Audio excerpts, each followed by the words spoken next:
హాస్పిటల్లో లహరిని కలిసిన శరణ్య నీ జీవితాన్ని నేను నిలబెడతాను అని చెప్పి తనకు మాట ఇచ్చిన తర్వాత ఎవరికీ తెలియకుండా దర్శన్కి విడాకులు ఇవ్వాలని నిర్ణయించుకుంటుంది.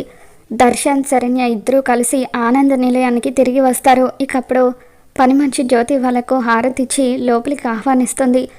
దర్శన్ ఇంట్లో ఉన్న అందరినీ కూడా హత్తుకొని ఎంతగానో ఎమోషనల్ అవుతూ ఉంటాడో. ఆ తర్వాత శరణ్యకు క్షమాపణ చెబుతూ, శరణ్య, ఇన్ని రోజులు నేను ఎన్ని తప్పులు చేసినా నువ్వు పెద్ద మనసుతో నన్ను క్షమిస్తూ వచ్చావు అని చెప్పి దర్శన్ అంటూ ఉంటే, భరిస్తూ కదా వచ్చాను అని శరణ్య అంటూ ఉంటుంది. ఇక శరణ్య ఆ మాట అనగానే అప్పుడు ఆనంద, దర్శన్ ఇప్పుడు మారిపోయాడు కదమ్మా అని చెప్పి అంటూ ఉంటే, ఈయన గారు మారిపోయారని నేను ఎలా నమ్మగలను? నా కళ్ళ ముందే వేరే అమ్మాయితో చనువుగా ఉన్నాడు, పైగా ఆ రోజు మా నాన్నని కూడా కొట్టాడు. అటువంటిది ఈ మనిషి మారుతాడన్న నమ్మకం నాకు లేదు అని చెప్పి శరణ్య అంటూ ఉంటే, ఇక శరణ్య మాట్లాడిన మాటలకి ఆనంద, అనన్య వీళ్ళందరూ కూడా షాక్ అవుతూ ఉంటారు.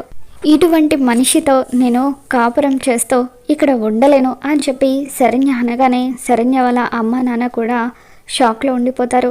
ఇక దర్శన్ శరణ్య మాటలకి కన్నీళ్లు పెట్టుకుంటూ ఉంటాడు.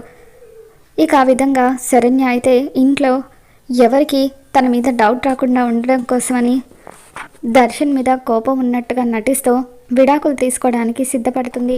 ఆనందకు నిజం తెలిస్తే శరణ్య కాపురాన్ని చక్కదిద్ది ఏ విధంగా లహరి జీవితాన్ని కాపాడుతుందో రాబోతున్న ఎపిసోడ్లో తెలుసుకుందాం. ఈ వీడియో మీకు నచ్చినట్లయితే ఒక లైక్ చేయండి.